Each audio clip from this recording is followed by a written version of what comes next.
தேவமா? வேண்டாம் வேண்டாம் வேண்டாம். This is first attempt I have spoken in Tamil for you.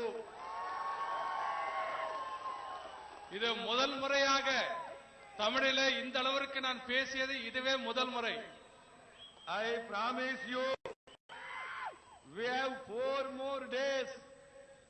In these 4 days I will speak entirely in Tamil. இன்னும் நமக்கு 4 நாட்கள் இருக்கின்றது. இந்த 4 நாட்களில் ஒட்டுமொத்தமாக தமிழிலே நான் பேச முயற்சி செய்கிறேன். This is the land Nagapatnam, Vedaranjam, Pushpavanam. I came earlier. இந்த நிலத்திற்கு நாகப்பட்டினம், வேதாரண்யம், புஷ்பவனம் இந்த பகுதிக்கு நான் ஏற்கனவே வந்திருக்கின்றேன்.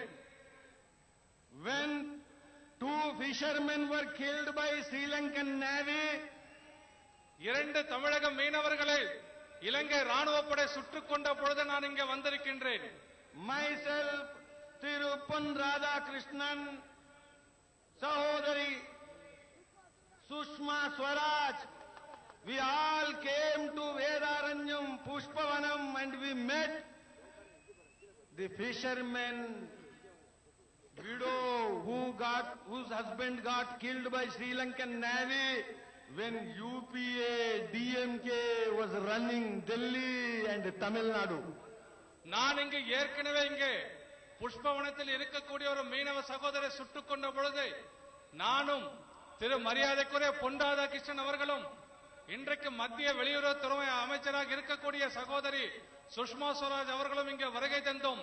வந்தது மட்டுமல்ல, புஷ்பவனத்தில் அன்று கொலை செய்யப்பட்ட அவருடைய மீனவருடைய மனைவியை பார்த்து நாங்கள் ஆறுதல் சொல்லியிருக்கின்றோம். When we came, the person who was killed the number was 550. நாங்கள் இங்கே வந்த பொழுது கொலை செய்யப்பட்ட நபருடைய எண்ணிக்கை 550 ஆகும். When UPA, Congress, DMK, they were running government, almost 600 fishermen were killed of Nagapatnam, Rameswaram fishermen. They were killed by Sri Lankan Navy. 600 fishermen were killed. நாங்கள் இங்கே வந்த பொழுது மத்தியில யூபி அரசாங்கம், காங்கிரஸ் அரசாங்கம் நடந்து கொண்டிருந்தது. இங்கே தமிழகத்தில் திராவிட முன்னேற்ற கழக ஆட்சி நடந்து கொண்டிருந்தது. ஆனால் ஒட்டுமொத்தமாக நாம் ஆட்சிக்கு வருவதற்கு முன்பாக காங்கிரஸ் ஆட்சியிலே நாகப்பட்டினத்திலும் வேதாரண்யத்திலும் ராமேஸ்வரத்திலும் கிட்டத்தட்ட 600க்கும் மேற்பட்ட மீனவர்கள் படுகொலை செய்யப்பட்டார்கள். Now Narendra Modi ji in Delhi, it is not Congress, it is not DMK. After Narendra Modi came to power, it is 2 years. No killing of fishermen, not a single fisherman got killed. Not only that, 5 fishermen are now behind the tent. The fishermen who were given the death sentence by Sri Lankan court government. Narendra Modi spoke to Sri Lanka. No, please, my fishermen are uneducated, innocent. You should not hang them. Immediately Sri Lankan government accepted and it released unconditionally. They came to felicitate Narendra Modi today. அது மட்டுமல்ல, இன்றைக்கு மத்தியிலே டெல்லியிலே அமர்ந்து கொண்டிருப்பது திரு நரேந்திர மோடி அவர்கள். பாரதிய ஜனதா கட்சியின் ஆட்சி நடந்து கொண்டிருக்கின்றது. ஆகவே நரேந்திர மோடி ஆட்சிக்கு வந்த பிறகு ஒரு மீனவர் கூட சுட்டுக் கொல்லப்படவில்லை. இது உண்மை.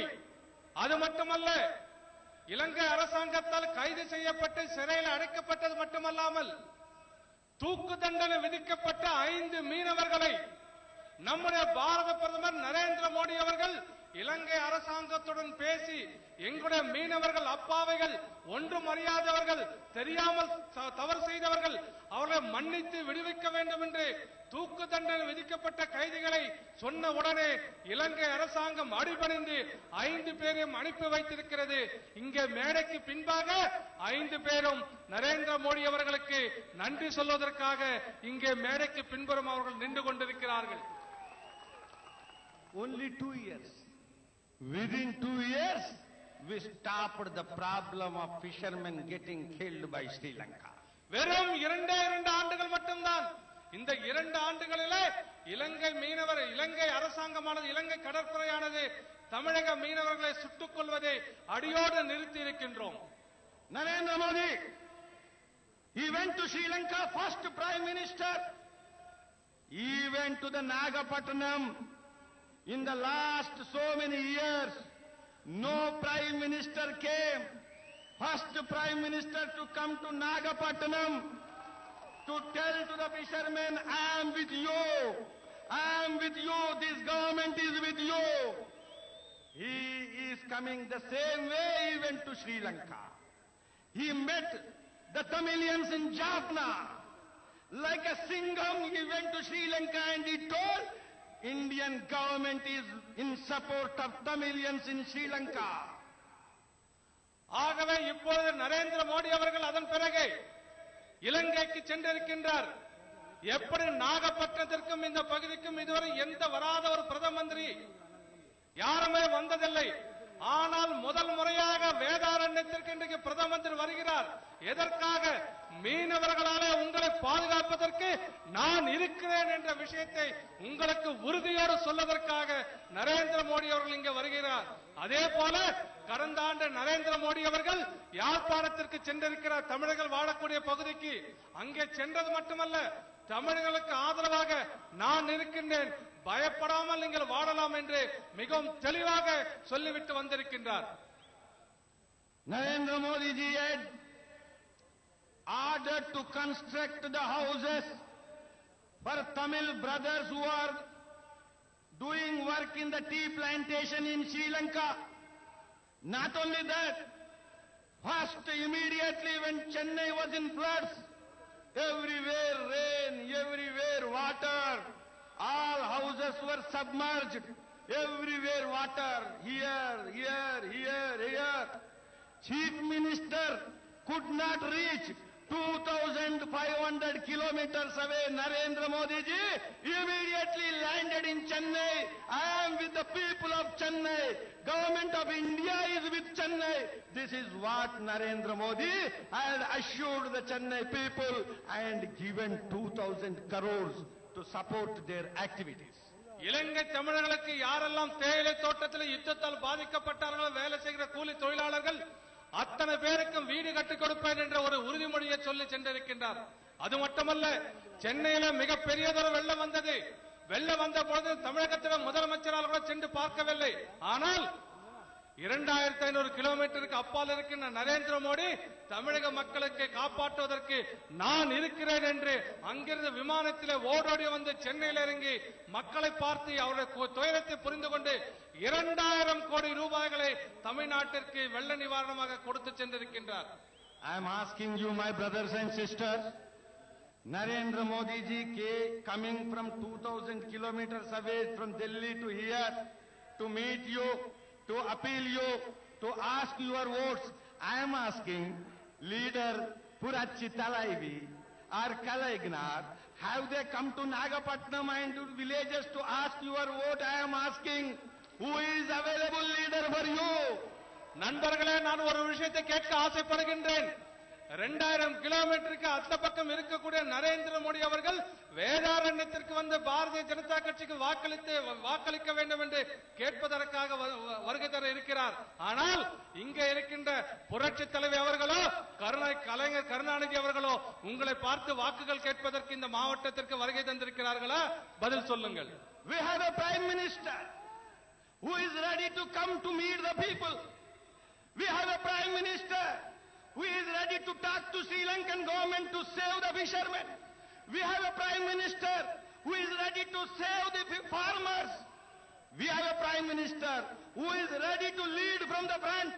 We have a prime minister who is ready to run, walk and jog and meet everybody.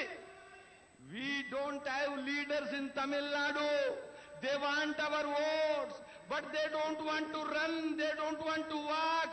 They want to purchase the votes by giving the money, 500 per vote, 1000 per vote, 2000 per vote. They don't want to come. They want to pay the money for vote. This is the difference between BJP and other parties. மற்றொரு விஷயத்தை சொல்லிக் கொள்கிறேன். நம்முடைய பிரதம மந்திரி அவர்கள் இன்றைக்கு மக்களோட மக்களுக்காக போராடுவதற்கு தயாராக இருந்து கொண்டிருக்கிறார். அது மட்டுமல்ல, மீனவர் பிரச்சனைக்கு போராடுவதற்கு தயாராக இருக்கிறார். விவசாயிகள் பிரச்சனை தீர்ப்பதற்கு தயாராக இருக்கிறார். இன்னும் இந்த நாட்டில் மக்களுக்கு இருக்கிற எந்த பிரச்சனையாக இருந்தாலும் கூட தீர்ப்பதற்கு அவர் தயாராக இருந்து கொண்டிருக்கிறார். ஆனால் தமிழகத்தில் ஆண்டு கொண்டிருக்கின்ற ஆண்ட கட்சிகள் இரண்டு பேருமே மக்களை சந்தோஷப்படுத்துகிற வளர்ச்சி பாதையில கொண்டு செல்ல சரியாக வேலை செய்யவில்லை. அதற்கு மாறாக அவர்கள் பணம் கொடுத்து உங்களிடம் வாக்குகளை வாங்கி வெறும் ஆட்சி செய்வதில் மட்டும் கவனத்தில் இருக்கிறார்கள். My dear brother Vedaratnam, he is wearing slippers, you see.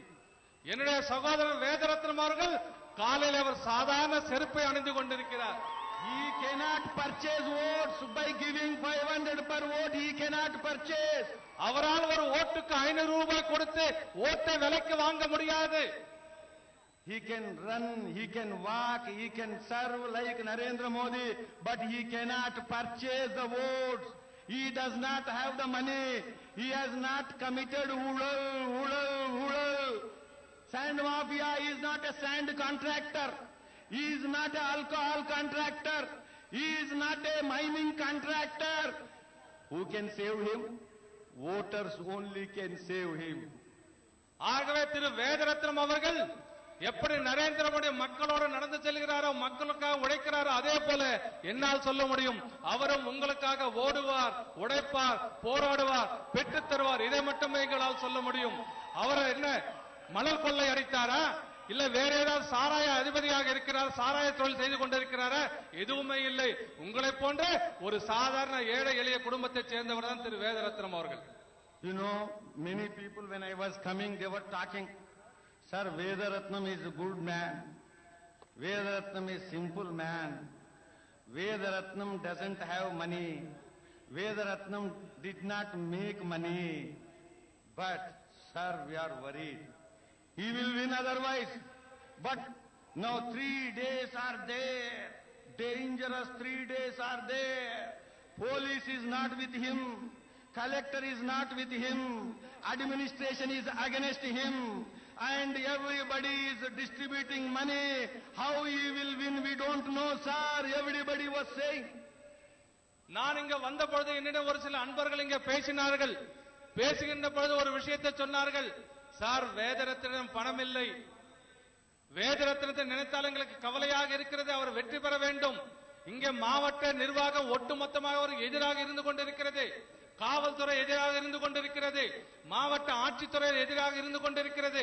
ஆனால் அவரால் எப்படி வெற்றி பெற முடியும்? இன்னும் இந்த அடுத்த 3 நாட்கள் இருக்கிறதே, அது மிகவும் தேர்தலிலே முக்கியமான காலகட்டம். அதிலே வேதரத்னம் அவர்கள் எப்படி சமாளிக்க போகிறார் என்ற கவலை எங்களுக்கு இருக்கிறது என்று சொன்னார்கள். It is not only Vedaratnam. All our leaders are common people. They cannot pay the money. But I am saying, sir, people are wise. Tamil Nadu people have always defeated money. Defeated money. Money will not win the voters in Tamil Nadu. Narendra Modi would not have become Prime Minister if money was the game. People are ready to recognize honesty, sincerity, commitment, integrity. எனக்கு ஒரு விஷயம் நன்றாக தெரியும். தமிழக மக்களை, தமிழக வாக்காளர்கள் வெறும் பணத்தை கொடுத்து மட்டுமே வாங்கிவிட முடியாது. அப்படி பணத்தை கொடுத்து மட்டுமே வாங்கிவிட முடியும் என்று சொன்னால் பாரத பிரதமர் நரேந்திர மோடி எப்படி இந்த நாட்டில் பிரதம மந்திரி ஆக இருக்க முடியும்? எங்கே பணம் கொடுத்திருக்கின்றோம் நாம்? ஆகவே ஒரு நல்ல வேட்பாளர், மிக சிறப்பானதொரு வேட்பாளர், அவருக்கு நீங்கள் ஆதரவு கொடுக்க வேண்டும். For the last 50 years, Congress was ruling the country. Sonia Gandhi, within 2 years, started asking what Narendra Modi has done. I am now telling all the banks, Andhra Bank, State Bank of Hyderabad, Travancore Bank, Syndicate Bank, all banks, they were giving money to whom? Tata, Birla, Adani, Reliance, 5,000 crores, 10,000 crores, they were giving money. But Narendra Modi, after coming to power within 2 years, he has opened the bank accounts for all people of the country, small people of the country. More than 20 crore persons have opened the account through the Jan Dhan Yojana. History in the whole world done by Narendra Modi. ஆகவே 50 ஆண்டு காலமாக காங்கிரஸ் இந்த நாட்டை ஆண்டு வந்தது. வெறும் 2 ஆண்டு காலம் மட்டும்தான் நம்முடைய பாரத பிரதமர் நரேந்திர மோடி ஆட்சி செய்து வருகிறார். சோனியா காந்தி கேட்கிறார், நீங்கள் என்ன செய்துவிட்டு இந்த நாட்டிற்கு என்று கேட்கிறார். நான் கேட்கிறேன், இதற்கு முன்பாக ஸ்டேட் பேங்க் ஆஃப் இந்தியா இருக்கலாம், State Bank of Andhra Pradesh இருக்கலாம், ஸ்டேட் பேங்க் ஆஃப் ஹைதராபாத் இருக்கலாம், எந்த வங்கியாக இருந்தாலும் கூட வெறும் டாடா, பிர்லா, அம்பானி, மல்லையா இது போன்ற மிகப்பெரிய பணக்காரர்கள் மட்டுமே 2000 கோடி, 5000 கோடி, 10,000 கோடி என்று கடன் கொடுத்து வந்தார்கள். ஆனால் நரேந்திர மோடி ஆட்சிக்கு வந்த பிறகு முத்ரா வங்கி என்ற திட்டத்தின் மூலமாக சாதாரண ஏழைகளுக்கு கூட வங்கியிலே கடன் 10 லட்சம் வரை கடன் கொடுக்கக்கூடிய முத்ரா வங்கி திட்டத்தை கொண்டு வந்திருக்கிறார் சகோதரர்களே. அது மட்டுமல்ல இந்த நாட்டில் ஏழை மக்களுக்கு வங்கியிலே கணக்குகள் துவங்க முடியாது, ஆரம்பிக்க முடியாது.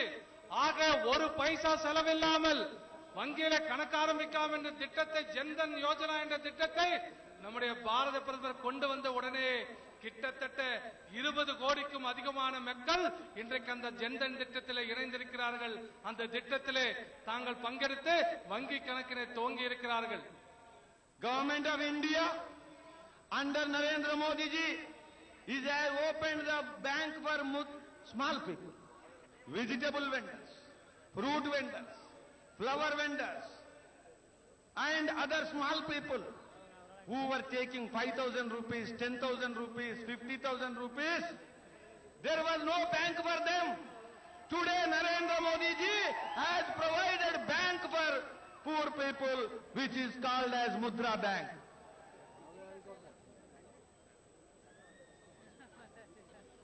ஆகவே இந்த ஆட்சியில நாம் ஏழை மக்களுக்கு, அதிலும் குறிப்பாக அடிமட்டத்தில் இருக்கிற ஏழை மக்களுக்கு தொழில் தொடங்குவதற்காக இதுவரைக்கும் யாரும் கடன் கொடுக்கவில்லை. ஆனால் நாம் மிக அதிக அளவில் 10,000 ஆரம்பித்து 10 லட்சம் வரை நாம் அத்தனை பேருக்கும் கடன் கொடுத்து வருகின்றோம்.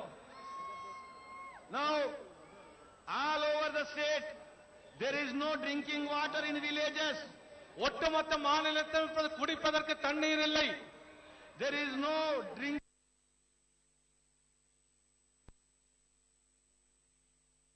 No electricity for anybody. மின்சாரம் யாருக்கும் சரிவர கிடைப்பதில்லை. But everywhere alcohol, alcohol, alcohol. ஆனால் எங்கு பார்த்தாலும் சாராயம், டாஸ்மாக் இது மட்டுமே இருக்கின்றது. If you want corruption free government, ஊழலற்ற அரசாங்கம் வேண்டும் என்று சொன்னால், if you want real development, உண்மையான வளர்ச்சி இந்த தமிழகத்திற்கு வேண்டும் என்று சொன்னால், if you want good governance, உண்மையான நல்லதொரு ஆட்சி தமிழகத்திற்கு வேண்டும் என்று சொன்னால், BJP is the only party under Narendra Modi ji. Bharatiya Janata கட்சி ஒரு கட்சியால் மட்டுமே நரேந்திர மோடி தலைமையிலே நல்லதொரு ஆட்சியை கொடுக்க முடியும். All other parties, வேறு அத்தனை அரசியல் கட்சிகளும், whether it is Congress or Timuka or family parties, காங்கிரஸோ அல்லது திராவிட முன்னேற்ற கழகமோ, இவை இரண்டுமே வாரிசு அரசியல் கொண்ட குடும்பங்களை கொண்ட அரசியல் கட்சிகள். Now Kalagner has declared, I will be chief minister till I live, and after me my son will become the chief minister. இப்பொழுது கருணாநிதி அவர்கள் சொல்ல இருக்கிறார், நான் உயிரோடு இருக்கிறவரை நான் முதலமைச்சராக இருப்பேன், நான் இறந்த பிறகு என்னுடைய மகன் மு.க. ஸ்டாலின் முதலமைச்சராக இருப்பான் என்று சொல்லி இருக்கிறார். Now the way people are waiting to welcome Narendra Modi ji, இப்படி நீங்கள் பொதுமக்கள் எத்தனை பேரும் நரேந்திர மோடி வரவேற்க காத்திருக்கிறீர்களோ, now you have to understand there is no vacancy in entire Nagapatnam. BJP will win. ஆகவே எனக்கு நன்றாக தெரியும், இங்கே அவர்களுக்கு நாகப்பட்டினம் மாவட்டத்தில் ஓரிடம் கூட கிடையாது. அத்தனையிலும் பாரதிய ஜனதா கட்சியும் கூட்டணியும் தான் ஜெயிக்க போகிறது. People are here to support BJP, support Tamarai, vote for Tamarai. எனக்கு தெரியும், மக்கள் இங்க வருகை தந்திருக்க மக்கள் அத்தனை பேரும் பாரதிய ஜனதா கட்சிக்கு ஆதரவாக, தாமரை சின்னத்தில் ஆதரவாக வாக்களிக்க தான் இங்க வந்திருக்கிறீர்கள். After May 19th, the government will change, leader will change, new politics will come. Tamarai will become a big party in Tamil Nadu. மே 19ஆம் தேதிக்கு பிறகு நிச்சயமாக ஒரு ஆட்சி மாற்றம் வரும், புதியதொரு ஆட்சி வரும், புதிய தலைமை வரும். நிச்சயமாக பாரதிய ஜனதா கட்சி ஆட்சி இங்க வரும் என்ற நம்பிக்கை இருக்கின்றது. Young people are ready to support. இளைஞர்கள் நமக்கு ஆதரவு கொடுக்க தயாராக இருந்து வருகிறார்கள். Women are ready to support. பெண்கள் நமக்கு ஆதரவாக செயல்பட்டு ஆதரவு கொடுக்க தயாராக இருந்து வருகிறார்கள். Farmers are ready to support. விவசாயிகளும் நமக்கு ஆதரவாக இருந்து வருகிறார்கள். Money power is one side, people's power is another side. பணம் ஒரு பக்கம், மக்கள் ஒரு பக்கமாக இருந்து வருகிறார்கள். தற்பொழுது Always people's power will win. எப்பொழுதுமே மக்கள் சக்தி மட்டுமே வெற்றி பெறும். My dear friends, now my appeal to all of you is, Narendra Modi ji has come specially to meet you, to give me a message to the farmers of Tanjavur Nagapattinam division and the fishermen of Rameshwaram Nagapattinam division. We are with you, BJP is with you, and all problems will be solved. Vanakkam, Bharat Mata ki. எனது அருமை சகோதர சகோதரிகளே, பிரதம மந்திரி அவர்கள் இங்கே வந்திருப்பது இங்கே தஞ்சாவூர், நாகப்பட்டினம் இந்த மாவட்டங்களில் இருக்கக்கூடிய விவசாயிகளுக்கு நம்பிக்கை கொடுப்பதற்காகவும், இங்கே தொடர்ந்து உழைத்துக் கொண்டிருக்கக்கூடிய, சிரமப்பட்டுக் கொண்டிருக்கக்கூடிய மீனவர்களுக்கு பக்கபலமாக நான் இருக்கிறேன் என்பதை சொல்வதற்காக மட்டும் இங்கே வருகை தந்திருக்கிறார். ஆகவே நீங்கள் அத்தனை பேரும் தாமரைக்கு ஆதரவு கொடுக்க வேண்டும் என்று கேட்டுக்கொண்டு, Slogan is not going to the ears of Narendra Modi ji. He should listen. Bolo Bharat Mata ki. No. சத்தம் பத்தாது. அங்க ஹெலிகாப்டர் இறங்க வருகிற பாரத பிரதமர் கேட்கணும், சத்தமா சொல்லணும். பாரத் மாதா கி. Raise your hands, both the hands. Bolo Bharat Mata ki. No. Bolo Bharat Mata ki. Bolo Bharat Mata ki.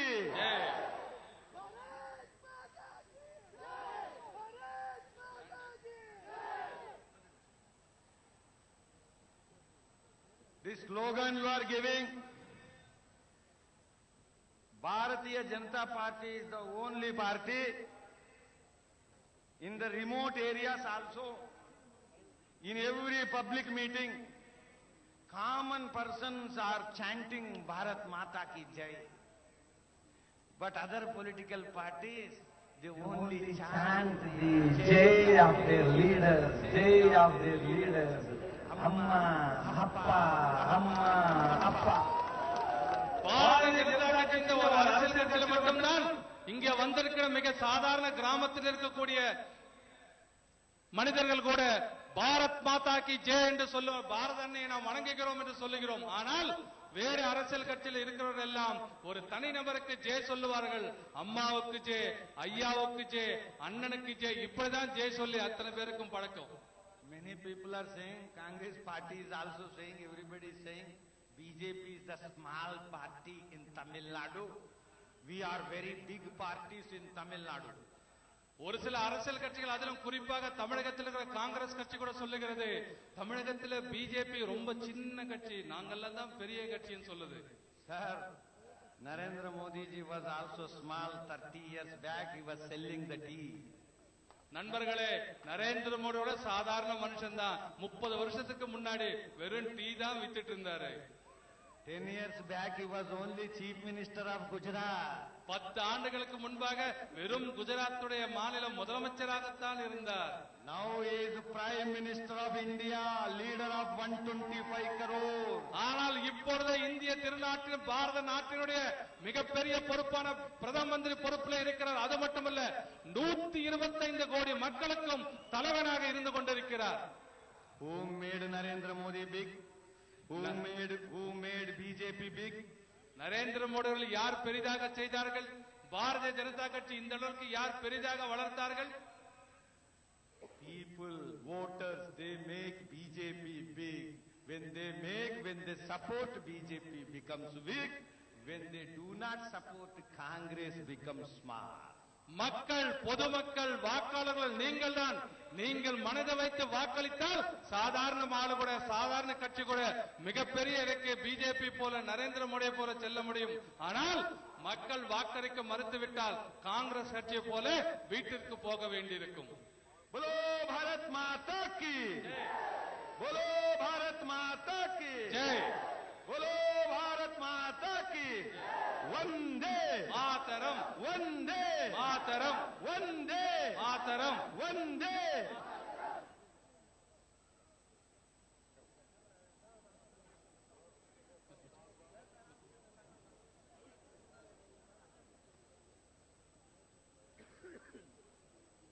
நாம் அத்தனை பேரும் எதிர்பார்த்துக் கொண்டிருக்கக்கூடிய உலக நாயகன் இதோ மேடைக்கு பின்புறம் வந்துவிட்டார்.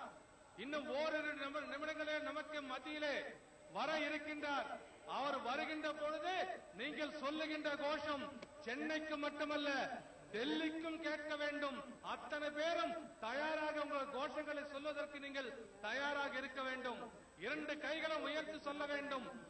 பாரத் மாதா கி, பாரத் மாதா கி, பாரதிய ஜனதா கட்சி, பாரத பிரதமர் நரேந்திர மோடி அவர்கள், பாரத பிரதமர் நரேந்திர மோடி, நரேந்திர மோடி, மோடி வாழ்க, பாரதம் வாழ்க.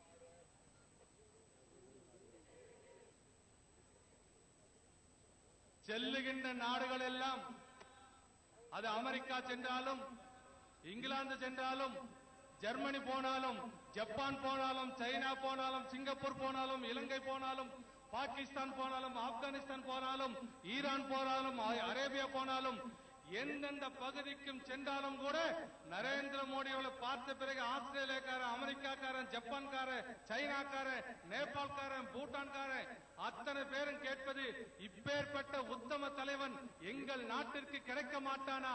இப்படிப்பட்ட தலைவன் எங்கள் நாட்டிற்கு தலைவனாக வரமாட்டானா என்று ஏங்குகின்ற, கனவு காணுகின்ற, பிறக்க வைத்தால் அடுத்த முறை என்னை நரேந்திர மோடி ஆட்சியிலே இந்தியாவிலே பிறக்க வைக்க வேண்டும் என்று உலகத்தில் இருக்கின்ற அத்தனை நாட்டு மக்களும் வேண்டுகின்ற, ஆராதிக்கின்ற நரேந்திர மோடி அவர்கள் இதோ மைதானத்துக்குள்ளே வந்துவிட்டார். அத்தனை பேரும் அமைதி காத்திட வேண்டும். அமைதி காப்பது மட்டுமல்ல, நரேந்திர மோடி அவர்கள் வந்திருக்கின்ற ஒரே நோக்கம் பாரதிய ஜனதா கட்சிக்கு வெற்றி பெற்று தர வேண்டும் என்பது மட்டுமல்ல, இந்த பகுதியில் இருக்கின்ற, ஏற்கனவே முரளிதர் அவர்கள் சொன்னது போல, இந்த பகுதியில் இருக்கின்ற இந்த தஞ்சை மண்ணுக்கு சொந்தக்காரர்களான விவசாய பெருமக்களுக்கு ஆதரவாக நான் இருக்கிறேன் என்ற உண்மையை உங்களுக்கு நம்பிக்கை சொல்வதற்காக இங்கே இதோ உள்ளே வந்துவிட்டார். அது மட்டுமல்ல, லட்சக்கணக்கான மீனவர்கள் அன்றாடம் கடல் சென்றால் மட்டுமே வாழ முடியும் என்று இருக்கின்ற ஒரு நிலையிலே நிலையற்ற வாழ்விலை இருந்து வருகின்ற மீனவ சமுதாயத்திற்கு ஆதரவாக இதோ இந்த நரேந்திர மோடி இருக்கின்றேன் என்ற ஒரு உறுதியை உங்களுக்கு கொடுப்பதற்காக பாரத பிரதமர் திரு நரேந்திர மோடி அவர்கள் மேடைக்கு பின்புறமாக இப்பொழுது வந்துவிட்டார். இன்னும் ஓரிரு நொடித்துளிகளிலே மேடைக்கு வர இருக்கின்றார். வருகின்ற பொழுது நாம் எழுப்புகின்ற கோஷம் விண்ணை முட்ட வேண்டும். விண்ணை முட்டுவது மட்டுமல்ல, மண்ணிலே இருக்கக்கூடிய தமிழகத்தைச் சேர்ந்த அத்தனை வாக்காளர்களும் இம்முறை வாக்களித்தால் பாரதிய ஜனதா கட்சிக்கு மட்டுமே வாக்களிக்க வேண்டும், வேற யாருக்கும் வாக்களிக்க மாட்டேன் என்ற உறுதியை எடுக்கின்ற வகையிலே அந்த கோஷமானது கேட்க வேண்டும். பாரத் மாதா கி, பாரதிய ஜனதா கட்சி, பாரத பிரதமர் நரேந்திர மோடி, பாரத பிரதமர் நரேந்திர மோடி, பாரத பிரதமர் நரேந்திர மோடி, விவசாயிகளின் பாதுகாவலன் நரேந்திர மோடி, மீனவ நண்பன் நரேந்திர மோடி, மீனவர்களின் நண்பன் நரேந்திர மோடி, மீனவர்கள் காவலன் நரேந்திர மோடி, தூக்கு தண்டனைக்கு சென்ற 5 பேரை மீட்டு வந்த பாரத பிரதமர் நரேந்திர மோடி, தமிழக மக்களை வாழ வைக்க வந்த நரேந்திர மோடி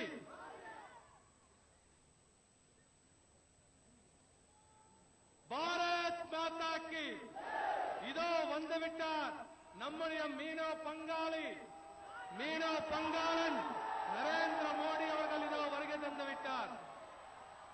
விவசாயிகளுடைய நண்பன் நரேந்திர மோடி அவர்கள் இதோ வந்துவிட்டார். பாரத் மாதா கி பாரத் மாதா கி.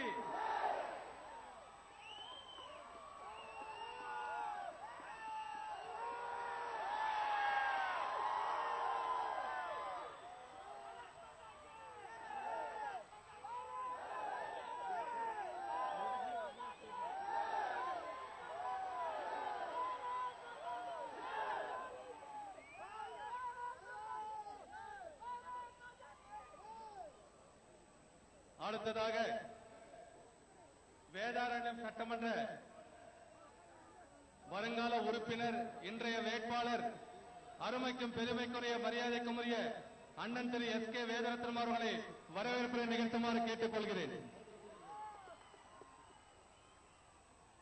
அனைவருக்கும் என்னுடைய முதற்கண் வணக்கத்தை தெரிவித்துக் கொண்டு நடைபெற இருக்கின்ற சட்டமன்ற தேர்தலில் பாரதிய ஜனதா கட்சி சார்பாக போட்டியிடுகின்ற வேட்பாளர்களை ஆதரித்து நடைபெறுகின்ற இந்த பிரச்சார கூட்டத்திற்கு வருகை தந்து இந்த மண்ணுக்கு ஒரு பெருமை ஏற்படுத்தி கொடுத்திருக்கின்ற, இன்னும் சொல்ல போனால் சுதந்திர போராட்ட மண்ணுக்கு ஒரு மிகப்பெரிய பெருமையை ஏற்படுத்தி கொடுத்திருக்கின்ற மரியாதைக்குரிய நமது பாரத பிரதமர் அவர்களே, இங்கே எனக்கு முன்னாலே இங்கே கருத்துக்களை வழங்கி இருக்கின்ற மரியாதைக்குரிய தேசிய செயலாளர் ஐயா முரளிதர ராவ் அவர்களே, மத்திய இணை அமைச்சர் மரியாதைக்குரிய அண்ணன் பொன்னார் அவர்களே, மரியாதைக்குரிய அமைப்பு செயலாளர் கேசவ விநாயகம்ஜி அவர்களே, மரியாதைக்குரிய மாநில துணைத் தலைவர் அண்ணன் நரேந்திரன் அவர்களே, பட்டுக்கோட்டை வேட்பாளரும்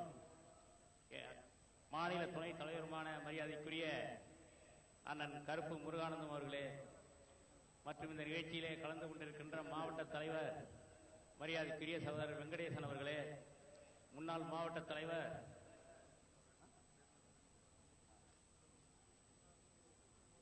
மற்றும் இந்த மேடையிலே வீட்டிருக்கின்ற அனைவருக்கும் என்னுடைய வணக்கத்தை தெரிவித்துக் கொண்டு, கடந்த 2 ஆண்டுகளாக இந்தியாவினுடைய மிகப்பெரிய சக்தியாக உலகம் முழுவதும் உள்ள தலைவர்கள் எல்லாம் பாராட்டும் விதமாக உலகத்தில் உள்ள மக்கள் எல்லாம் ஒரு உதாரண புருஷனாக நினைத்து பாராட்டுகின்ற மரியாதைக்குரிய நமது பாரத பிரதமர் இங்கே வருகை இருந்திருப்பது நமக்கெல்லாம் மிகப்பெரிய ஒரு பெருமை. ஏனென்றால் சுதந்திரம் அடைந்து 69 ஆண்டுகள் ஆகின்றன. இன்று வரை எந்த பிரதமரும் இந்த மண்ணில் காலடி எடுத்து வைத்ததில்லை. இதை இந்த வேதாரண்யம் பகுதி மிகப்பெரிய ஒரு பெருமையாக நினைக்கிறது. அதே போல இங்கே நாமெல்லாம் இந்த மேடையிலே வீற்றிருக்கிறோம். ஏராளமான ஆயிரக்கணக்கான மக்கள் இதை பார்க்கிறீர்கள். இந்த மேடையில் ஒரு வித்தியாசம். நான் அதிகமாக பேச விரும்பவில்லை. ஏனென்றால் மரியாதைக்குரிய பிரதமர் அவர்கள் குறுகிய நேரம் தான் பேச வாய்ப்பு இருக்கின்ற காரணத்தில் நான் குறுக்கமாக முடித்துக் கொள்கிறேன். நமது தமிழ்நாட்டு அரசியல்வாதிகளை பற்றி நீங்க உங்களுக்கு நன்றாக தெரியும். ஒரு 7 கோடி மக்களை ஆளுகின்ற ஒரு மாநிலத்தினுடைய தலைமை அதனுடைய தொண்டர்களை எந்த அளவிற்கு கேவலமாக நடத்துகிறது என்பது நான் இங்கே மரியாதைக்குரிய 125 கோடி மக்களுடைய தலைவராக இருக்கின்ற மரியாதைக்குரிய பிரதமர் அவர்களோடு சரிசமமாக இந்த மேடையில் என்னால் உட்கார முடிகிறது. ஆனால் 7 கோடி மக்களை ஆட்சி செய்கின்ற, அதை ஊழல் செய்து உள்ளேயும் வெளியேயும் சென்று கொண்டிருக்கின்ற ஒரு தலைவருக்கு நாட்டிலே நடக்கின்ற மரியாதை உங்களுக்கு தெரியும். இதை விட அவமானம் வேறு எதுவும் இருக்க முடியாது. ஏனென்றால் உட்காரவும் முடியாது, நிற்கவும் முடியாது, காதிலே விழ வேண்டும், கைகட்டி நிற்க வேண்டும், வாய் பற்றி பேச வேண்டும். இதை ஏற்றுக்கொள்வதற்கு இதுக்கு ஒரு ஜனநாயகம் தேவையா என்பதுதான் எங்களுடைய கேள்வி.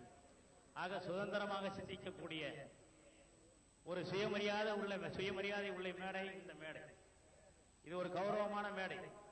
நான் பாரதிய ஜனதா கட்சியில் சேர்ந்து ஓராண்டுகள் ஆகிறது. நான் அப்பொழுதிலிருந்தே தொடர்ந்து சொல்லிக் கொண்டு வந்தேன். நான் நீண்ட மிகப்பெரிய ஒரு தாமதத்துக்கு பிறகு இந்த கட்சியில் இணைந்திருக்கிறேன். ஏனென்றால் நாங்கள் பார்க்கின்ற பாரதிய ஜனதா கட்சி தலைவர்கள் எல்லாம் எந்த அளவிற்கு நேர்மையானவர்கள், எளிமையானவர்கள், தேசப்பற்றுள்ளவர்கள் என்பதெல்லாம் நாங்கள் பக்கத்தில் இருக்க பார்க்கும்போது எங்களுக்கு ஆச்சரியமாக இருக்கிறது. ஏதோ தேர்தல் பிரச்சார கூட்டத்தில் மரியாதைக்குரிய பிரதமர் அவர்களோடு எங்களை அமர வைத்து பேசுகிறார்கள் என்று நீங்கள் நினைக்க வேண்டாம். கும்பகோணத்திலே செயற்குழு கூட்டம் நடந்தது, மாநில செயற்குழு கூட்டம். அதிலே மரியாதைக்குரிய மாநில தலைவி சகோதரி தமிழிசை சவுந்தரராஜன்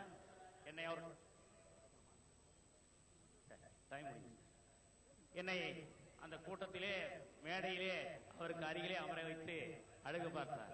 அந்த அளவிற்கு ஒரு ஜனநாயகம் உள்ள கட்சி இந்த கட்சி.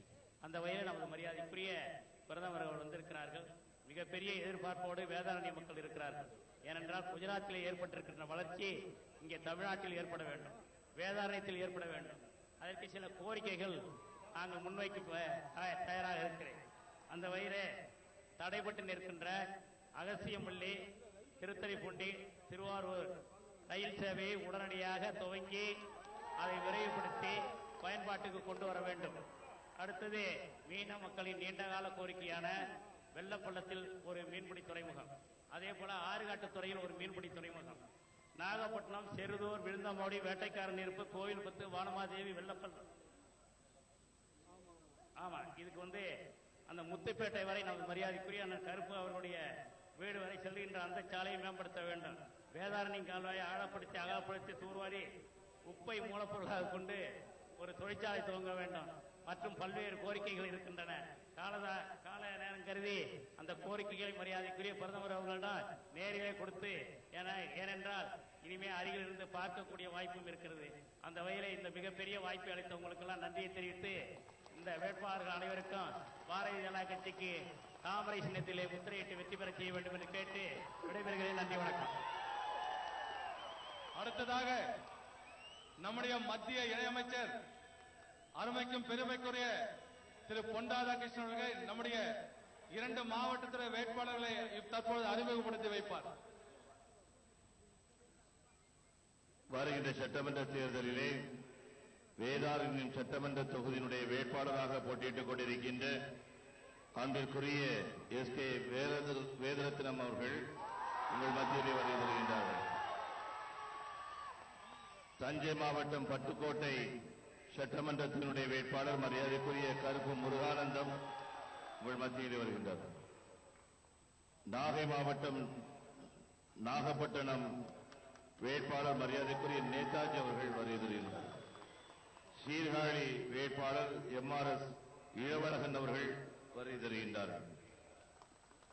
மயிலாடுதுறை வேட்பாளர் மரியாதைக்குரிய முத்துக்குமார சுவாமி அவர்கள்.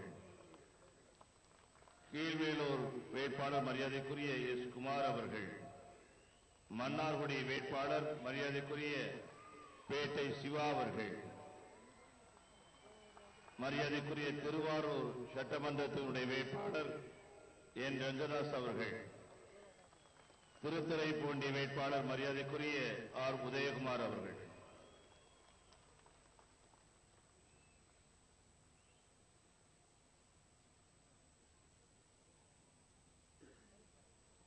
அடுத்ததாக நாம் அத்தனை பேரும் ஆவலோடு எதிர்நோக்கி இருக்கக்கூடிய, நான் ஆரம்பத்திலே சொன்னது போல, நம்முடைய மரியாதைக்குரிய மோடி தமிழகத்துக்கு வருகிறார் என்றாலே சூரியன் மறைந்து விடுவார் என்று ஏற்கனவே சென்னையில் சொன்னேன். இன்றைக்கு வேதாரண்யத்தில் நடந்து முடிந்து விட்டது. சூரியன் மறைந்தது மட்டுமல்ல, பயந்து ஒளிந்து கொண்டிருக்கின்றது சூரியன் தற்பொழுது.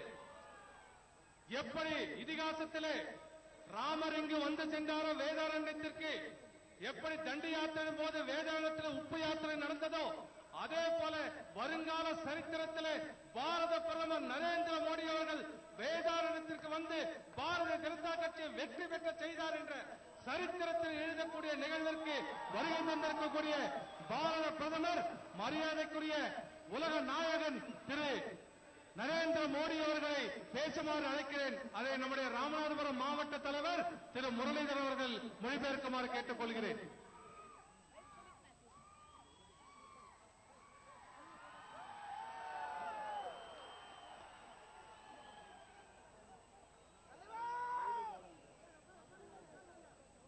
தற்பொழுது நம்முடைய வேதாரண்ய சட்டமன்ற தொகுதி வேட்பாளர் திரு எஸ்.கே.வி. அவர்கள் அண்ணனை மரியாதைக்குரிய பிரதம மந்திரி அவர்களுக்கு சால்வை அணிவிப்பார். நம்முடைய மாநில துணைத் தலைவர் திரு கருப்பு முருகானந்தம் அவர்களுக்கு சாலை அணிவிக்கின்றார். நம்முடைய முன்னாள் மாவட்ட தலைவர் திரு வரதராஜன் அவர்கள் சாலை அணிவிக்கின்றார்.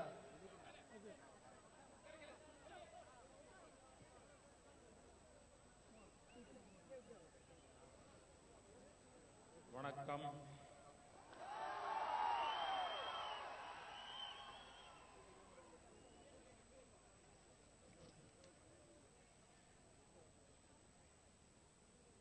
मंच पर विराजमान केंद्र में मंत्रिपरिषद के मेरे साथी श्रीमान पोन राधाकृष्णन, वेदारण्यम विधानसभा क्षेत्र से भारतीय जनता पार्टी के उम्मीदवार श्रीमान एस.के. वेथाराथिराम,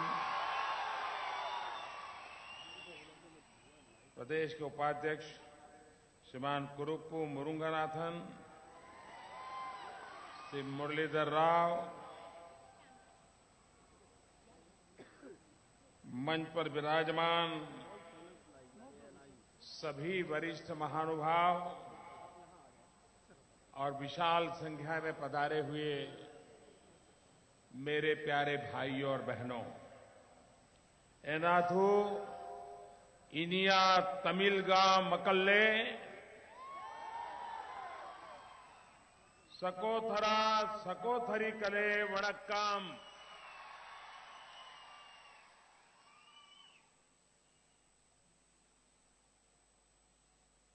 अब चुनाव अपने आखिरी दौर में पहुंच चुका है। ये मेरा सौभाग्य है कि मुझे आज उस पवित्र धरती के प्रणाम करने का अवसर मिला है जिस धरती का संबंध वेद काल से जुड़ा हुआ है।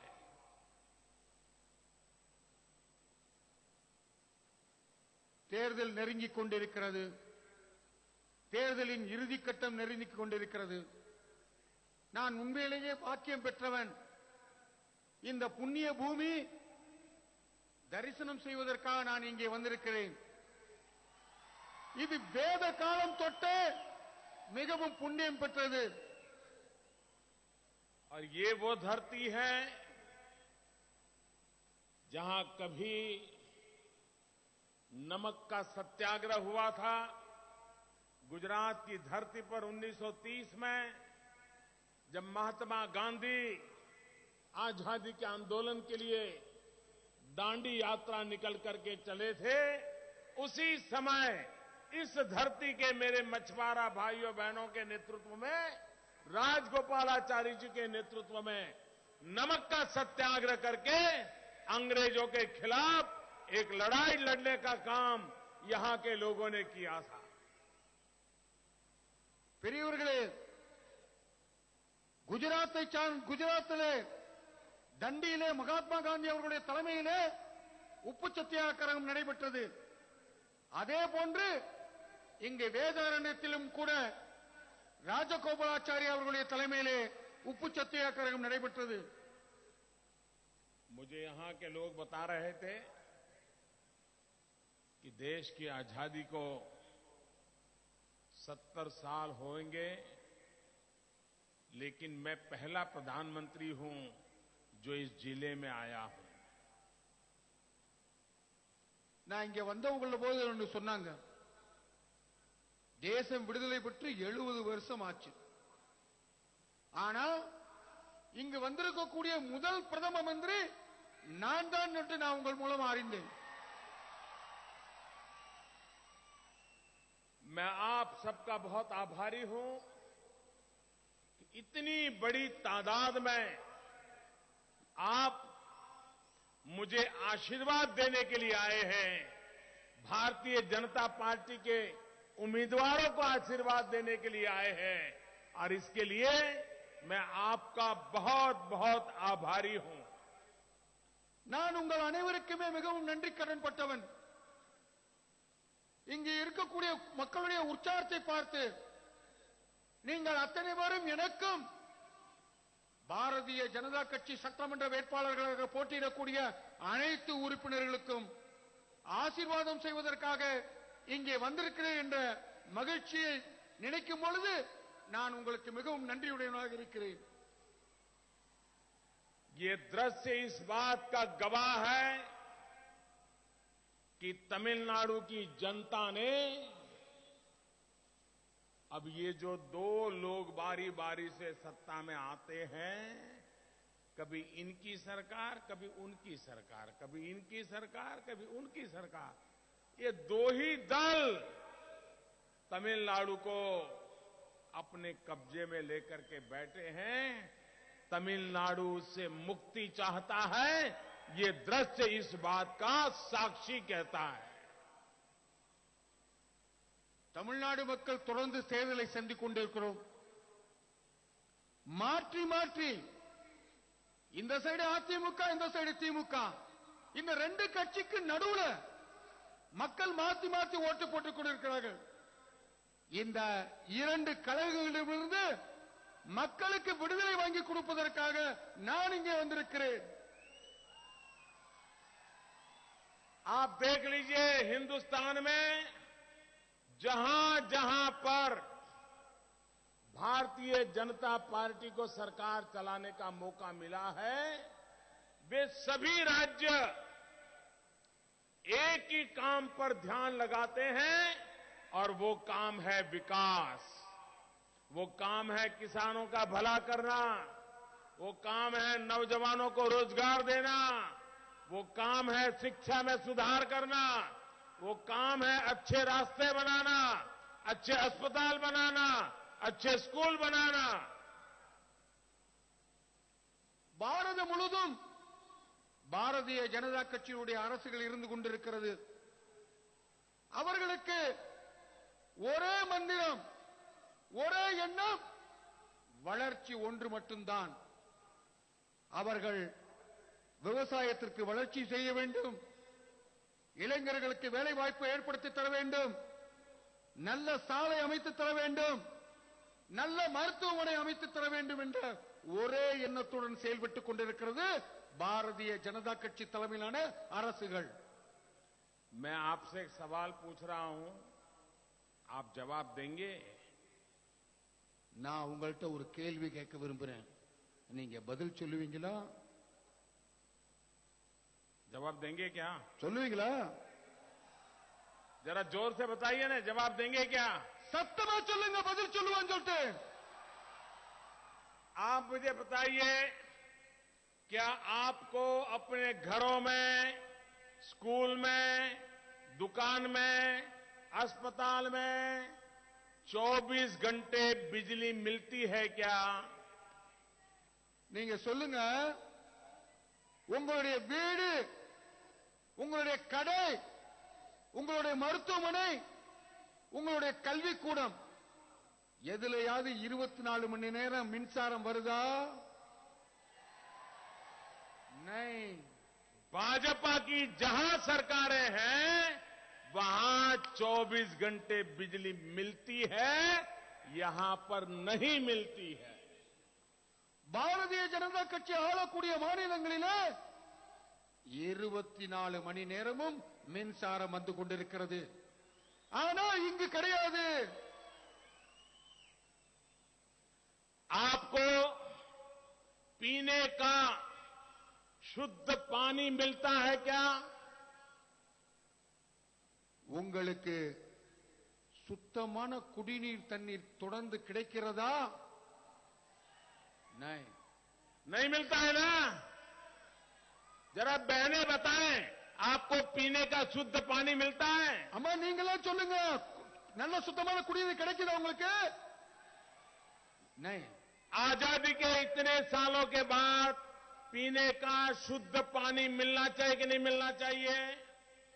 சுதந்திரம் பெற்று இத்தனை ஆண்டுகள் ஆகிய பிறகு சுத்தமான குடிநீர் கூட கிடைக்கலைன்னா அது என்ன அர்த்தம்? அந்த குடிநீர் கிடைக்கணுமா வேணாமா? और इसलिए मेरे प्यारे भाइयों बहनों, मैं आपके पास विकास के लिए वोट मांगने के लिए आया हूं. அதனால்தான் சகோதர சகோதரிகளே, நான் உங்களிடம் வளர்ச்சிக்காக உங்களிடம் வாக்குகள் கேட்டு வந்திருக்கிறேன். इस देश का कोई गरीब व्यक्ति बंगला नहीं मांग रहा है, बड़ी बड़ी गाड़ियां नहीं मांग रहा है.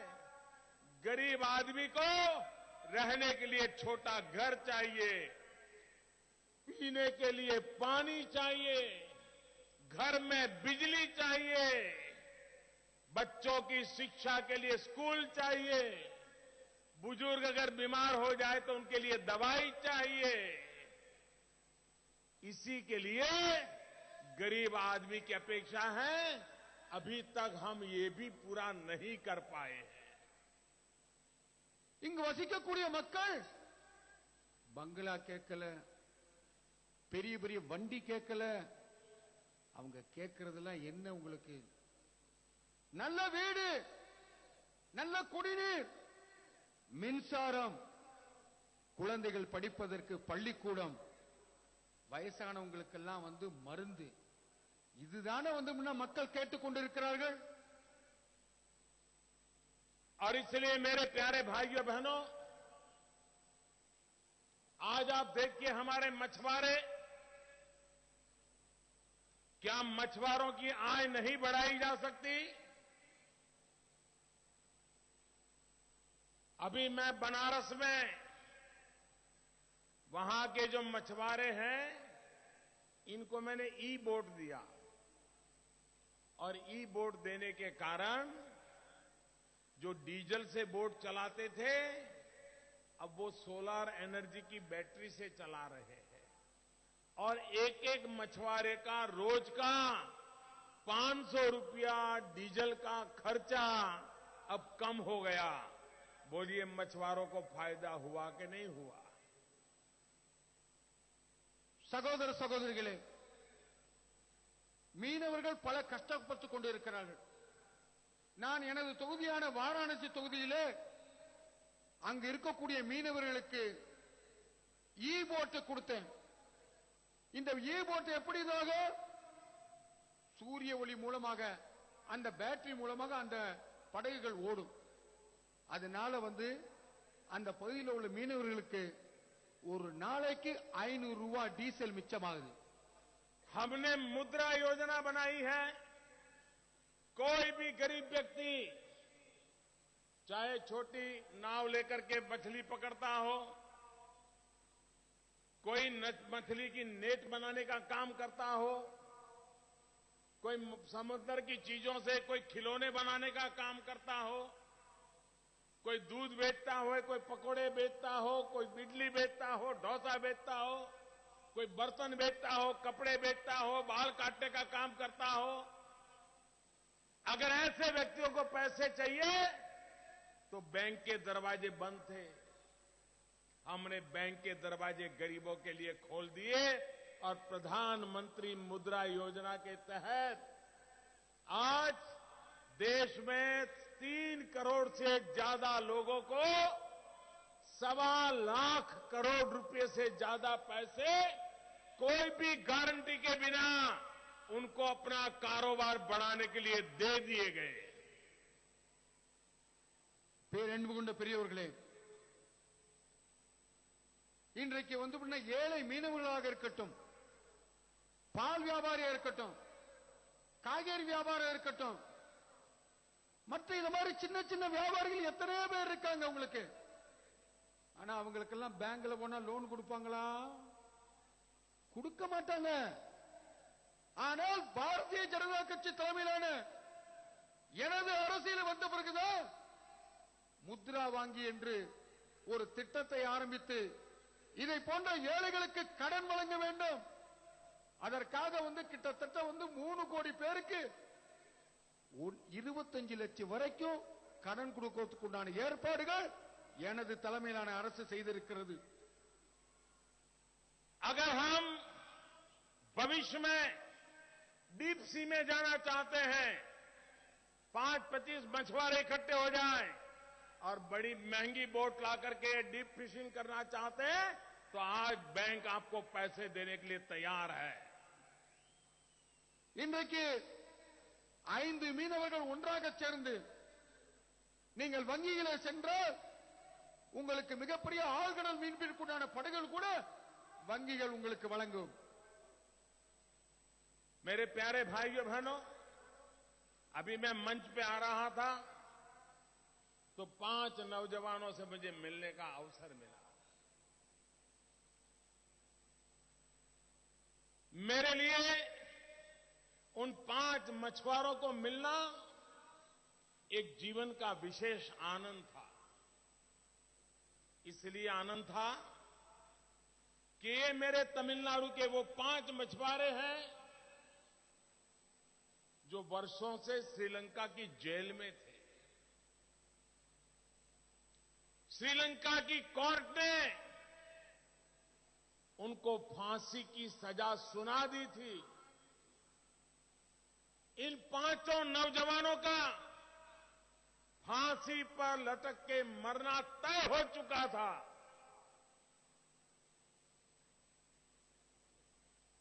சகோதர சகோதரிகளே, நான் இங்க வந்து இறங்கின பொழுது 5 மீனவர்களை பார்த்தேன். இந்த 5 மீனவர்கள் யார் தெரியுமா? இலங்கை அரசினால தூக்கு தண்டனை, மரண தண்டனை விதிக்கப்பட்டு தூக்கு கயிறை முத்தமிடக்கூடிய சூழ்நிலை இருந்தவர்கள்.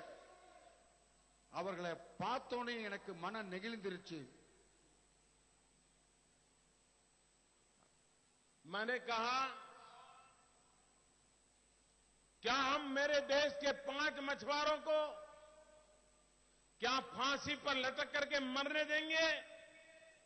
मेरे प्यारे भाइयों बहनों, मैंने सरकार बनाने के बाद श्रीलंका सरकार से बातचीत की, उनको समझाया, इनके परिवार की स्थिति समझाई और मैंने उनको दया की अर्जी की कि इन 5 नौजवानों को आप फांसी पे मत लटकाइए.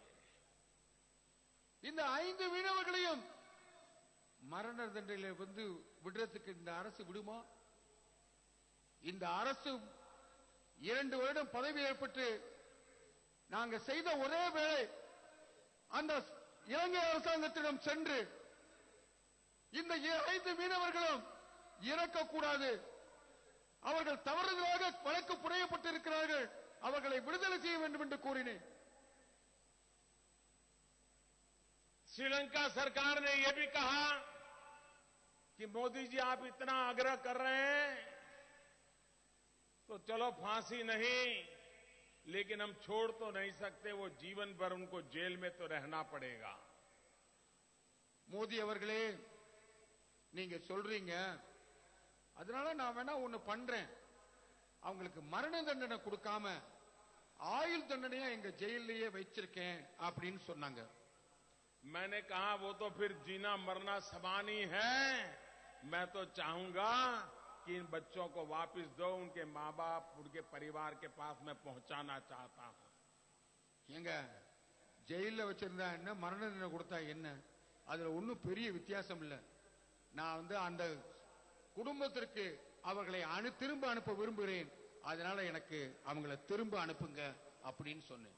मैंने श्रीलंकन सरकार को समझाया, मैंने कहा इन बच्चों का बाप भी मैं हूं, मां भी मैं हूं, और मैं आपसे दया की भीख मांगता हूं कि मेरे इन 5 मछुआरा बच्चों को वापस करो, उनको फांसी से मुक्त कर दो. நான் வந்து இலங்கை அரசாங்கத்திட்ட கேட்டேன், இந்த மீனவர்களுடைய அப்பா அம்மா எல்லாம் நான் தான், அதனால தான் நான் கேட்கிறேன், அவங்கள வந்து இந்த தண்டனையில இருந்து விடுதலை பண்ணி கொடுங்க. और आज मुझे खुशी है कि उन 5 बच्चों को फांसी के तख्त पर से उतार करके उनके घर वापस ले आया और मेरे मछुआरा भाइयों की जिंदगी मैंने बचा ली. எனக்கு இன்றைக்கு மிகப்பெரிய சந்தோஷம். அவர்கள் 5 பேரும் திரும்ப வந்து அவங்க வீட்டுல வந்து சந்தோஷமா வாழ்க்கை நடத்தி கொண்டிருக்கிறார்கள் என்ற விஷயத்தை கேள்விப்பட்டவுடன், பார்த்தவுடன், दिल्ली में एक ऐसी सरकार है जो आपके सुख दुख की साथी है, आपके दुख में दुखी है, आपके सुख में सुखी है. ऐसी सरकार आज दिल्ली में बैठी है। டெல்லி அரசாங்கத்தை பொறுத்தவரை உங்களது சுக துக்கங்களிலே பங்கு கொண்டிருக்கிறோம். நீங்கள் சுகமாக இருந்தால் எனது அரசு சுகமாக இருக்கிறது, நீங்கள் துக்கமாக இருந்தால் எனது அரசு துக்கமாக இருக்கிறது. भाइयों बहनों, हमने सागरमाला योजना बनाई है। इन सागरमाला योजना के तहत पूरे हिंदुस्तान के समुद्री तट का विकास, मछुआरों के लिए व्यवस्थाएं, उनके बच्चों के लिए शिक्षा की व्यवस्थाएं, जो मछली पकड़ते हैं उनकी प्रोसेसिंग की व्यवस्थाएं, अच्छे बंदर बने, पोर्ट बने, ताकि नौजवानों को रोजगार मिले, ऐसी एक कॉम्प्रिहेंसिव योजना सागरमाला बना करके हम हिंदुस्तान के पूरे समुद्री तट का विकास करने की दिशा में आगे बढ़ना चाहते हैं, जिसका सर्वाधिक लाभ आपको मिलने वाला है। சகோதர சகோதரிகளே, எனது அரசு பதவி ஏற்பட்ட உடனேயே சாகர்மாலா திட்டம் என்ற ஒரு திட்டத்தை நாங்கள் அறிவித்தோம். அந்த திட்டத்தின் அடிப்படையிலே கடற்கரை ஒட்டி இருக்கக்கூடிய மீனவர்கள் அவர்களுக்கு வசதியாக இருக்கக்கூடிய வீடு, அவர்களுக்கு வலை, அவர்களுடைய குழந்தைகளுக்கு கல்வி, அது மட்டுமில்லாமல் அவர்கள் பிடிக்கக்கூடிய மீன்கள் பாதுகாப்பாக வைத்திருக்கக்கூடிய கோல்டு ஸ்டோரேஜ், அது மட்டுமில்லாமல் அவர்களுக்கு அந்த மீன்களை விற்பதற்கு வசதியாக எடுத்துச் செல்வதற்கு சாலை வசதி, இதை அத்தனையுமே இந்த सागरमाला திட்டத்திலே நான் ஏற்படுத்தி இருக்கிறேன். मेरे प्यारे भाइयों बहनों, यहां मेरे बहुत सारे किसान भाई बहन भी बैठे हैं। जब साइक्लोन आता है, अचानक वर्षा हो जाती है, ओले गिर जाते हैं, मेरे किसान की मेहनत पानी में चली जाती है, बर्बाद हो जाती है। 50 साल पुराने नियम थे, हमने सारे नियम बदल दिए, और अगर प्राकृतिक आपदा आती है और किसान की फसल नष्ट हो जाती है तो उसको मदद करने के सारे नियम बदल दिए, और सबसे ज्यादा मदद देने का हमने योजना बनाई, ताकि मेरे किसान को प्राकृतिक आपदा के कारण कभी परेशान होने की नौबत न आ जाए। பெரியவர்களே, புயல் வெள்ளம் ஏற்பட்டாச்சுன்னு வச்சுங்க, இந்த மீனவர்களோட நிலையை, விவசாய நிலையை சொல்லத்துக்கே கேட்கல. அவங்க 50 வருஷம் பழமையான சட்டத்தை வைத்து அவர்களுக்கு நிவாரணம் வழங்கி கொண்டிருந்தார்கள். ஆனால் எனது அரசு ஏற்பட்ட பிறகு இந்த சட்டங்கள் எல்லாம் தூக்கி எறிஞ்சிட்டு விவசாயிகளுக்கும் சரி மீனவர்களுக்கும் சரி உடனடியாக என்ன நிவாரணம் கிடைக்குமோ அதை ஏற்பாடு செய்து கொண்டிருக்கிறோம். हमने प्रधानमंत्री फसल बीमा योजना आपके लिए लाए हैं। ये पहली बार देश की आजादी के बाद प्रधानमंत्री फसल बीमा योजना से किसान के जीवन को सुरक्षा देने का एक बहुत बड़ा अहम कदम दिल्ली की सरकार ने उठाया है। நான் அரசு ஏற்பட்ட பிறகு பிரதம மந்திரி பசல் யோஜனா திட்டம் என்ற திட்டத்தை ஆரம்பித்தேன். அந்த திட்டத்தின் அடிப்படையில் விவசாயிகளுடைய நிலத்திற்கும் சரி விவசாயிகளுடைய பாதுகாப்பிற்கும் பல்வேறு திட்டங்களை அதிலே ஏற்படுத்தி இருந்தோம். ऐसी फसल बीमा योजना है कि जिसमें किसान को संपूर्ण सुरक्षा मिलती है। अगर बारिश ना आई और अगर वो शोइंग नहीं कर पाया, ज्यादा बारिश आई, फसल बर्बाद हुई, फसल काटने के बाद अगर फसल बर्बाद हुई, किसी भी प्रकार का नुकसान हुआ हो, ये प्रधानमंत्री फसल बीमा योजना से उसको मुआवजा मिलेगा और उसको साल भर घर चलाने में कभी कोई दिक्कत नहीं आएगी। இந்த திட்டத்தின் அடிப்படையிலே விவசாயிகளுடைய பயிருக்கு முழு பாதுகாப்பு இருந்து கொண்டிருக்கிறது. அந்த பயிர் திட்டத்திலே அவர்களுக்கு மழையினாலும் சரி வெள்ளத்தினாலும் சரி அவர்கள் அறுவடை செய்து வருவது கூட அவர்களுக்கு ஏற்படக்கூடிய இழப்பை மத்திய அரசு விவசாயிகளுடன் உடனிருந்து உதவி செய்யும். और इसलिए मेरे प्यारे किसान भाइयों बहनों, हमने एक सपना देखा है और मुझे विश्वास है हम उसको पूरा कर सकते हैं और करके रहेंगे. எனது கனவு இந்த மக்களுக்கு வளர்ச்சி பாதையை எடுத்துச் செல்வதுதான். அதை நான் எடுத்துச் செல்வேன், தொடர்ந்து நடத்தி கொண்டிருப்பேன். हमारा लक्ष्य है कि 2022 में जब भारत की आजादी के 75 ईयर होंगे, तब इतनी मेहनत करके हम वो स्थिति लाना चाहते हैं कि मेरे देश के किसान की इनकम आज है, वो उस समय तक डबल हो जाए, 2 गुना हो जाए. इस दिशा में काम कर रहे हैं. என்னுடைய கனவு திட்டம் என்னவென்றால், இந்த பகுதியில் உள்ள மக்கள் 2022 75 ஆண்டுகள் சுதந்திரம் பெற்று நடந்து சுதந்திரம் வருவதற்குண்டான 75 வருஷம் ஆயிரும். அந்த சமயத்தில் இந்த விவசாயிகளுடைய வருமானம் 2 மடங்காக உயர வேண்டும். அதற்காக இந்த அரசு பல திட்டங்களை செய்து கொண்டிருக்கிறது. और मेरे प्यारे किसान भाइयों बहनों, एक के बाद ऐसी योजनाओं की रचना की है कि जिसके कारण किसान को अनेकविध काम करने का अवसर मिलेगा. अगर समुद्री तट पर मेरे मछुआरे परिवार सीवीड की खेती करते हैं, जिसमें से आज उत्तम से उत्तम दवाइयां बनती हैं, मेरे मछुआरे मछली में तो कमाएंगे, लेकिन सीवीड की खेती करेंगे तो उससे दवाइयां बनेगी और ये सीवीड सबसे ज्यादा दवाइयां वाले खरीदने के लिए आ जाएंगे. விவசாயிகளே, இந்த திட்டங்களின் மூலமாக பல்வேறு நன்மைகள் செய்வதோடு மீனவர்களுக்கும் அவர்களுடைய மீன்களால் மட்டும் பயிரிடாமல் கடல் விதைகள் மூலமாக பல மருந்துகள் செய்ய முடியும். அந்த மருந்துகளுக்கும் ஏற்பாடுகளை எங்களது அரசு செய்து கொடுக்கும். भाइयों बहनों, हमने श्रीलंका से सिर्फ 5 मेरे मछुआरा भाइयों को बचाया, ऐसा नहीं. केरल के हमारे मछुआरों की बेटियां, फिशरमैन की बेटियां नर्सिंग की पढ़ाई करके इराक में नौकरी कर रही थी. नौजवान बेटियों को आतंकवादी उठा के ले गए, 39 बेटियों को उठा के ले गए.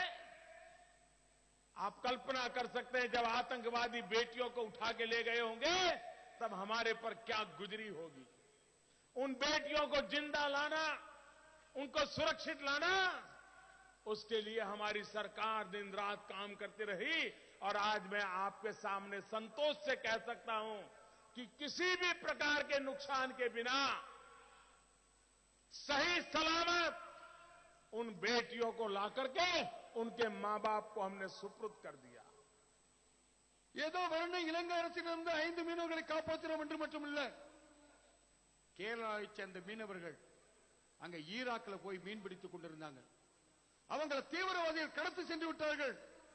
இரவு பகலாக எங்களுடைய வெளியுறவுத்துறை அமைச்சர் வேலை பார்த்து அந்த மீனவர்களை மீட்டு அந்த குடும்பத்தில் கொண்டு போய் ஒப்படைச்ச பெருமை எங்களுக்கு இருக்கிறது. यही हमारे तमिलनाडु का एक नौजवान फादर प्रेम भगवान यीशु की सेवा में लगा था और भगवान यीशु का संदेश देने के लिए अफगानिस्तान में काम कर रहा था.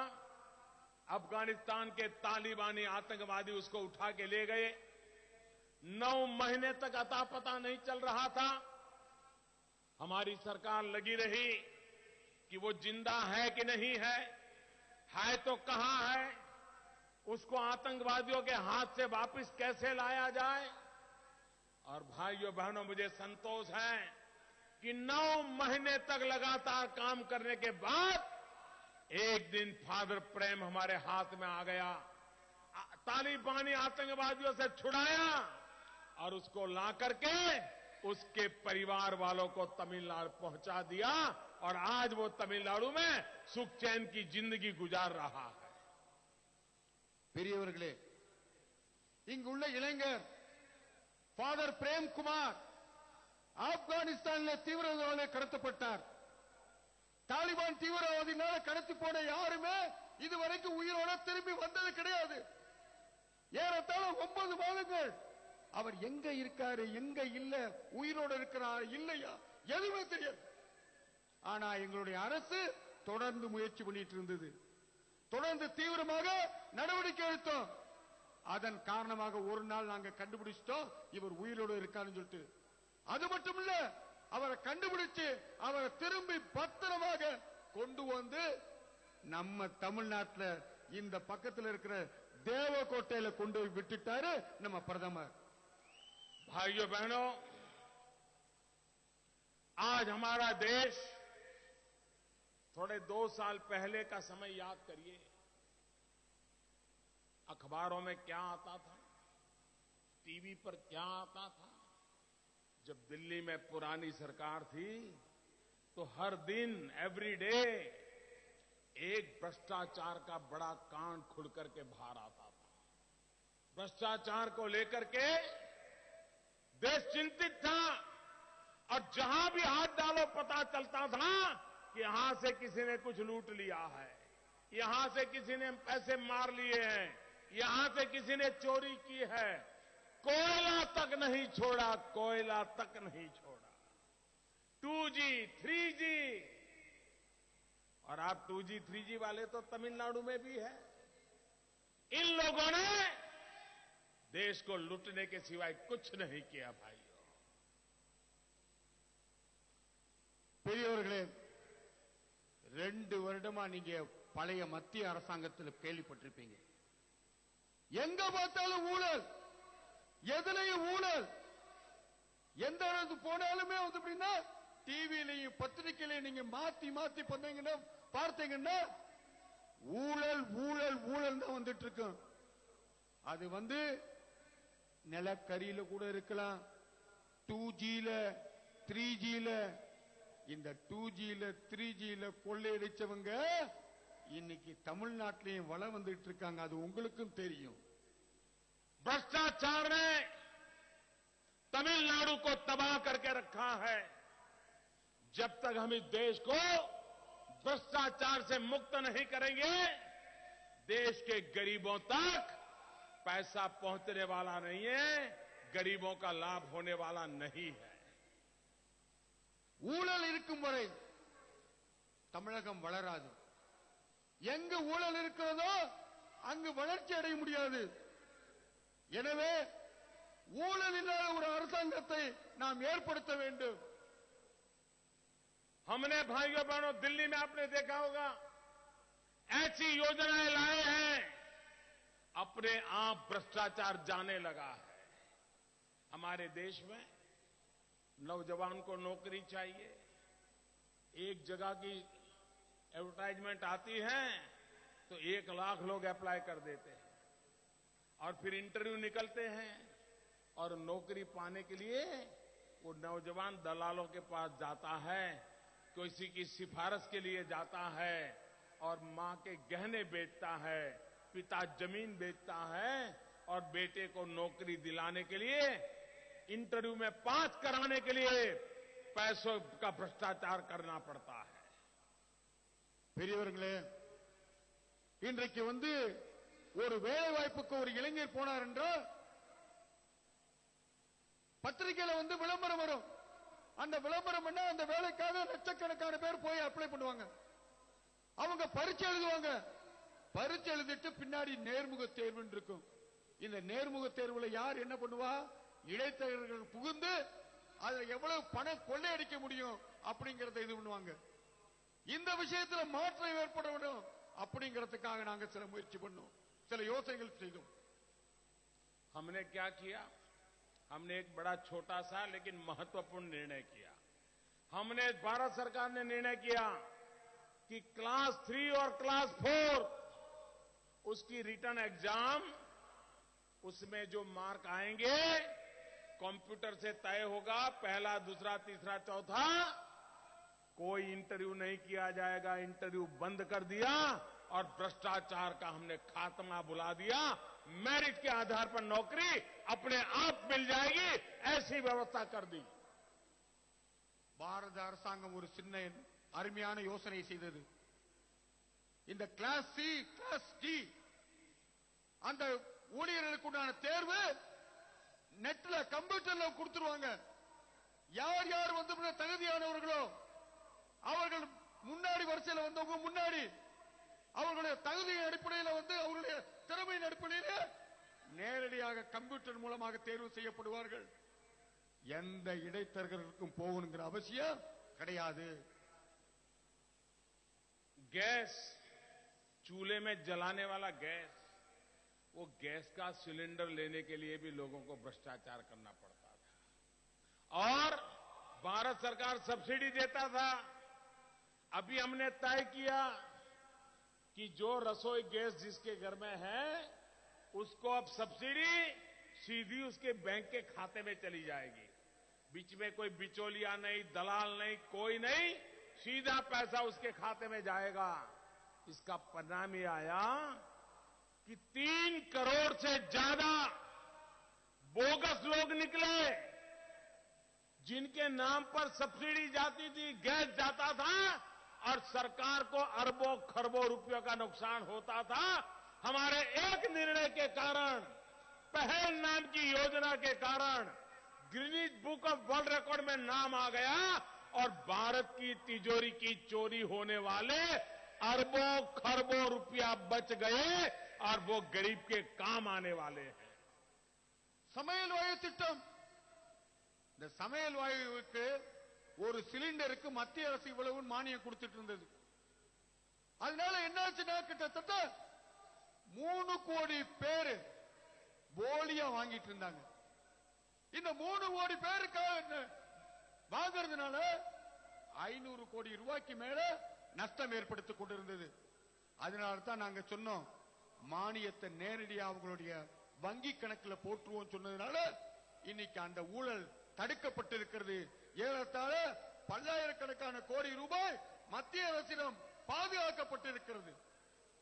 और इसलिए मेरे प्यारे भाइयों बहनों, जब मैंने देश के लोगों को कहा अगर आपकी स्थिति अच्छी है तो गैस की सब्सिडी छोड़ दो, और मेरे देश के 1 करोड़ परिवारों ने गैस की सब्सिडी छोड़ दी।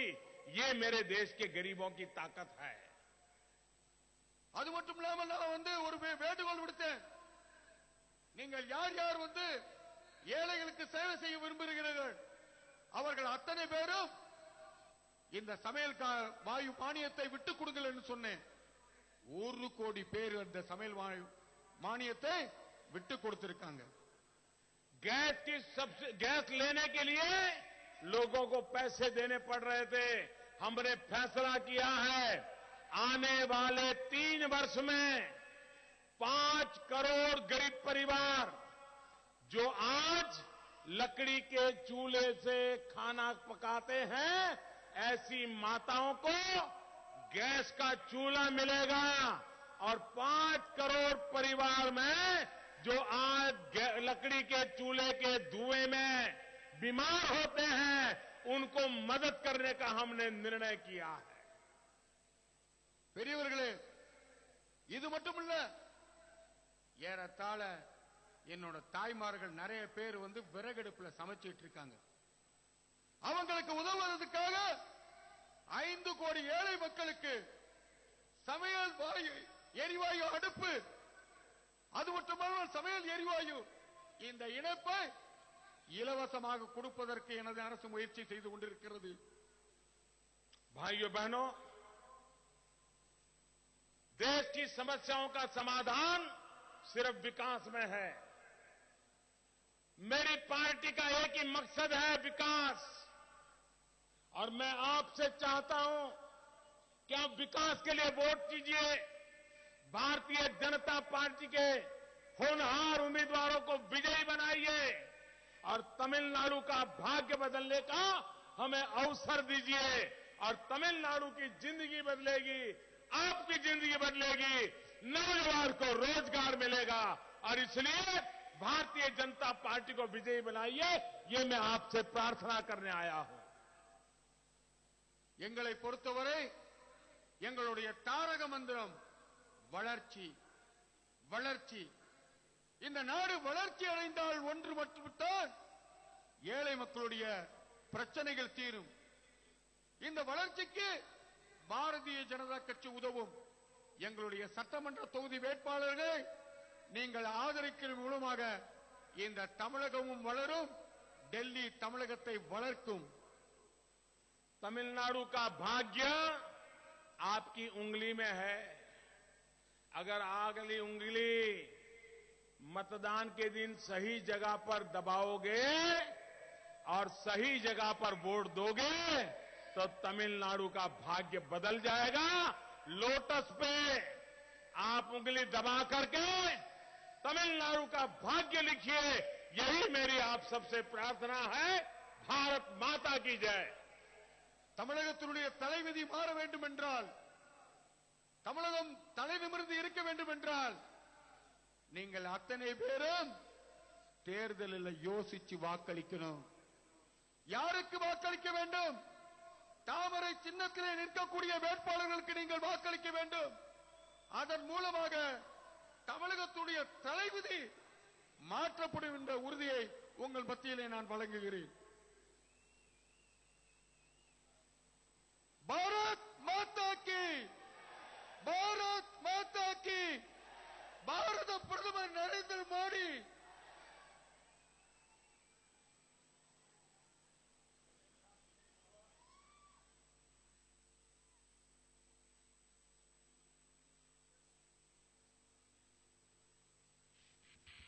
பாபா தலைவா பாபா, உன்னை நம்பி நாடிருக்கு நாடிருக்கு.